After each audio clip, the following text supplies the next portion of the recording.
मैं आपके लिए लेकर आया हूँ सीटेट 2026 के इम्पोर्टेंट ईवीएस के 30 क्वेश्चन। तो फास्ट रिवीजन करते हैं आज इन 30 क्वेश्चन का। तो पहला क्वेश्चन है, जल प्रदूषण का प्रमुख स्रोत निम्नलिखित में से कौन सा है? वर्षा जल, औद्योगिक अपशिष्ट, स्वस्थ वायु या सूर्य का प्रकाश? तो सही उत्तर है सूर्य का प्रकाश। क्वेश्चन नंबर 2, हमें सूंघने में कौन सा अंग सहायता करता है? कान, आंख, नाक या जीभ? तो सही उत्तर है नाक। क्वेश्चन नंबर 3, निम्नलिखित में से नवीकरणीय ऊर्जा का स्रोत कौन सा है? कोयला, पेट्रोलियम, सौर ऊर्जा या प्राकृतिक गैस? तो सही उत्तर है सौर ऊर्जा। अगले क्वेश्चन की ओर चलते हैं। किस जानवर को सामान्यतः रेगिस्तान का जहाज कहा जाता है? घोड़े को, ऊंट को या गधे को या फिर हाथी को? तो सही आंसर बी, ऊंट। क्वेश्चन नंबर 5 की ओर चलते हैं। विटामिन सी की कमी से निम्नलिखित में से कौन सा रोग होता है? Option A rickets, option B scurvy, option C beri या ऑप्शन 4 रतौंधी? तो सही ऑप्शन है स्कर्वी। विटामिन सी की कमी से स्कर्वी रोग होता है। क्वेश्चन नंबर 6, पौधों का कौन सा भाग मिट्टी से जल अवशोषित करता है? ए ऑप्शन पत्ती, बी तना, सी जड़ या फिर डी फूल? तो सही उत्तर है जड़। जड़ ही मिट्टी से जल और खनिज पदार्थों को अवशोषित करता है। निम्नलिखित में से कौन सा जानवर अंडे देता है? ऑप्शन ए गाय, ऑप्शन बी कुत्ता, ऑप्शन सी मुर्गी, ऑप्शन डी बकरी? तो सही ऑप्शन है मुर्गी। इन चारों में से मुर्गी ही ऐसी है जो अंडे देती है, बाकी सारे जानवर बच्चे देते हैं। क्वेश्चन नंबर 8, श्वसन के लिए कौन सी गैस आवश्यक होती है? A option nitrogen, B option oxygen, C option carbon dioxide या फिर डी हाइड्रोजन? तो ऑप्शन बी एकदम सही है, ऑक्सीजन। ऑक्सीजन ही ऐसी गैस है जो हम श्वसन में खींचते हैं, और कार्बन डाइऑक्साइड ऐसी गैस है जो हम जब गैस छोड़ते हैं तो उसके साथ में कार्बन डाइऑक्साइड बाहर निकलती है। क्वेश्चन नंबर 9, निम्नलिखित में से जैव अवकरणीय कचरा कौन सा है? प्लास्टिक बोतल, कांच, सब्जियों के छिलके या एल्युमिनियम कैन? तो यहाँ पर ऑप्शन सी सही है, सब्जियों के कचरे, सब्जियों के छिलके या फल फ्रूट के छिलके, इसको ही जैव अवकरणीय कचरा बोला जाता है। क्वेश्चन नंबर 10, हरे पौधों द्वारा भोजन बनाने की प्रक्रिया को क्या कहा जाता है? ऑप्शन ए श्वसन, ऑप्शन बी पाचन, ऑप्शन सी प्रकाश संश्लेषण या ऑप्शन डी वाष्पोत्सर्जन? तो सही उत्तर है ऑप्शन सी प्रकाश संश्लेषण। प्रकाश संश्लेषण द्वारा पौधे अपना भोजन स्वयं बनाते हैं। क्वेश्चन नंबर 11, कौन सी ज्ञानेंद्रियां हमें सुनने में सहायता करती हैं? ऑप्शन ए आँख, ऑप्शन बी कान, ऑप्शन सी नाक या ऑप्शन डी त्वचा? तो यहाँ पर ऑप्शन बी बिल्कुल सही है, कान, जो हमें सुनने में सहायता करते हैं।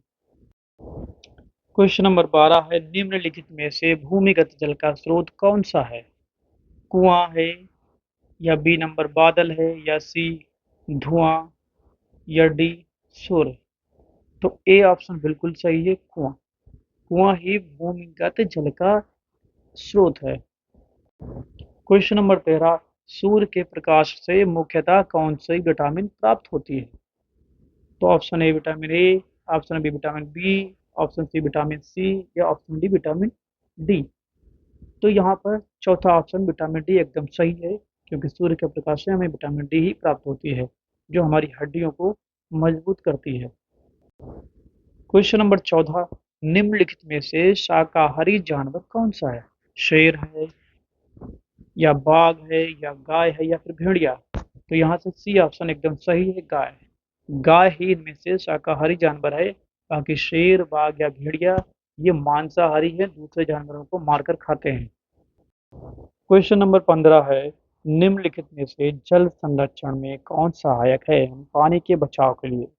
बात हो रही है, ऑप्शन ये है कि पानी की टंकी को खुला छोड़ देना, ऑप्शन बी है वर्षा जल, संचयन, ऑप्शन सी है पानी को बर्बाद करना और ऑप्शन डी है पानी को नदियों में बेकार बहा देना। तो सही ऑप्शन बी है वर्षा जल का संचयन, यानी पानी जो बरसता है इसको इकट्ठा कर लेना और ज़रूरत पड़ने पर ही हम उसका इस्तेमाल कर सकें। क्वेश्चन नंबर 16, दूषित जल से कौन सा रोग फैलता है? ए ऑप्शन है हैजा, बी ऑप्शन है मधुमेह, सी ऑप्शन है दमा या फिर डी कैंसर। तो यहाँ पर ए ऑप्शन बिल्कुल सही है, हैजा।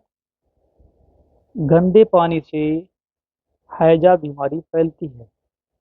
गंदे पानी बोल दिया, दूषित पानी बोला, बहुत एक ही बात है। क्वेश्चन नंबर 17, निम्नलिखित में से प्राकृतिक रेशा कौन सा है? नायलॉन या पॉलिएस्टर या कपास या प्लास्टिक। देखो यहाँ पर नायलॉन, पॉलिएस्टर, प्लास्टिक ये सब कृत्रिम रेशे हैं, मतलब मानव द्वारा बनाए हुए रेशे हैं। केवल कपास ऑप्शन सी ही ऐसा है जो प्राकृतिक है। ये पेड़ों से प्राप्त होता है और इससे हमें कॉटन प्राप्त होती है, जिससे सूती कपड़े बनाए जाते हैं। क्वेश्चन नंबर 18, मलेरिया फैलाने वाला कीट कौन सा है? ऑप्शन ए घरेलू मक्खी, ऑप्शन बी मादा इनोफिलीज मच्छर, ऑप्शन सी मधुमक्खी या ऑप्शन डी तितली। तो यहाँ पर सही ऑप्शन है मादा एनोफिलीज मच्छर, यानी मादा मच्छर जो होता है उसके काटने से मलेरिया रोग फैलता है। नर मच्छर के काटने से मलेरिया रोग नहीं फैलता है। क्वेश्चन नंबर 19, निम्नलिखित में से अनुकूलन का उदाहरण कौन सा है? ऊंट का कुबड़, या बी ऑप्शन है ईटिंग फूड मतलब खाना, तीसरा ऑप्शन है स्लीपिंग मतलब सोना, या चौथा ऑप्शन डी है रनिंग मतलब दौड़ना। तो ऑप्शन सी अनुकूलन का सबसे अच्छा उदाहरण यहाँ पे जो ऑप्शन ए है ऊंट का कुबड़। ऊंट के पीठ पर जो कुबड़ निकला हुआ होता है, ऊंट उसमें पानी भर लेता है और रेगिस्तान में लंबा सफर तय करता है, क्योंकि रेगिस्तान में कहीं भी पानी नहीं दिखाई देता है। तो रेगिस्तान का सफर करने से पहले ऊंट अपने कुबड़ में पानी भर लेता है और पूरे सफर में उसी पानी का उपयोग करता है। क्वेश्चन नंबर 20, प्रकाश संश्लेषण के दौरान कौन सी गैस निकलती है? ऑप्शन ए ऑक्सीजन, या option B nitrogen, option C hydrogen, या फिर ऑप्शन डी मीथेन। तो यहाँ पर ऑप्शन ए बिल्कुल सही है, ऑक्सीजन। प्रकाश संश्लेषण के दौरान पौधे ऑक्सीजन गैस निकालते हैं और कार्बन डाइऑक्साइड गैस ग्रहण करते हैं। जो कार्बन डाइऑक्साइड हम इंसान छोड़ते हैं वो कार्बन डाइऑक्साइड पेड़ और पौधे ग्रहण कर लेते हैं। क्वेश्चन नंबर 21, निम्नलिखित में से मांसाहारी जानवर कौन सा है? गाय, बकरी, शेर या हिरन। तो यहाँ पर ऑप्शन सी शेर बिल्कुल सही है। शेर ही एक ऐसा इन चारों में से जानवर है जो दूसरे जानवरों को मार के खाता है, दूसरे जानवरों का मांस खाता है।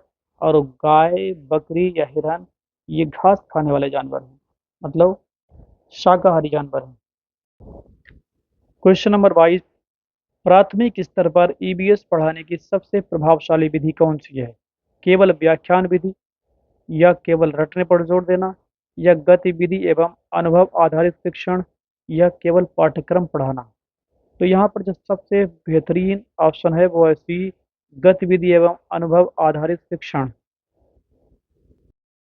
क्वेश्चन नंबर 23, बच्चा ईबीएस सबसे अच्छी तरह तब सीखता है जब शिक्षक नंबर ए केवल नोट्स लिखवाए, ऑप्शन बी बच्चों को अपने अनुभव साझा करने दे, ऑप्शन सी केवल परिभाषाएं याद कराए, ऑप्शन डी केवल परीक्षा की तैयारी कराए। तो यहाँ पर ऑप्शन बी बिल्कुल सही है, बच्चों को अपने अनुभव साझा करने दें। इस विधि को सबसे परफेक्ट और सबसे अच्छी विधि माना जाता है। बच्चे जो अनुभव से सीखते हैं वही सबसे बेस्ट है। क्वेश्चन नंबर 24, ईवीएस शिक्षण का महत्वपूर्ण उद्देश्य क्या है? ऑप्शन ए केवल तथ्यों को याद करवाना, ऑप्शन बी बच्चों को पर्यावरण के प्रति संवेदनशीलता विकसित करना, ऑप्शन सी केवल परीक्षा में अंक बढ़ाना, या ऑप्शन डी केवल पुस्तक पढ़ाना।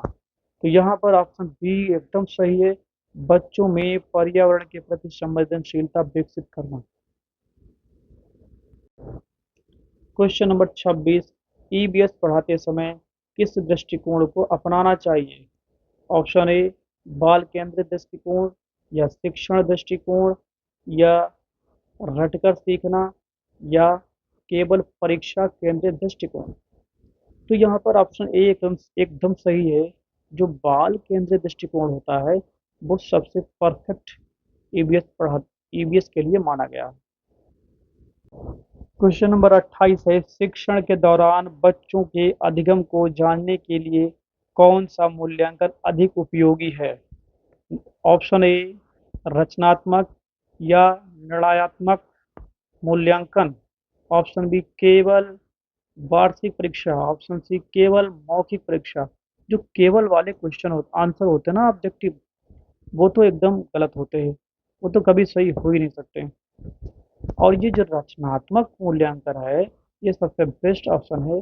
रचनात्मक जहाँ भी लिखा दिखाई दे तुरंत उसी पर ही टिक कर दें। क्वेश्चन नंबर 30 और आज का आखिरी क्वेश्चन, ईवीएस में अधिगम में मूल्यांकन का सबसे उपयुक्त तरीका कौन सा है? ऑप्शन ए केवल वस्तुनिष्ठ प्रश्न, ऑप्शन बी केवल लिखित परीक्षा, ऑप्शन सी अवलोकन गतिविधि प्रोजेक्ट और प्रश्नों का संयोजन, या ऑप्शन डी केवल मौखिक परीक्षा। अभी हमने बताया जिसमें केवल लिखा हो वो ऑप्शन हो ही नहीं सकता, और जिसमें अवलोकन गतिविधि ये चीजें दी हो वो सबसे परफेक्ट आंसर होता है। तो यहाँ पर ऑप्शन सी एकदम सही है, अवलोकन गतिविधि प्रोजेक्ट और प्रश्नों का संयोजन। आपको ये वीडियो कैसा लगा कमेंट में बताइएगा ज़रूर।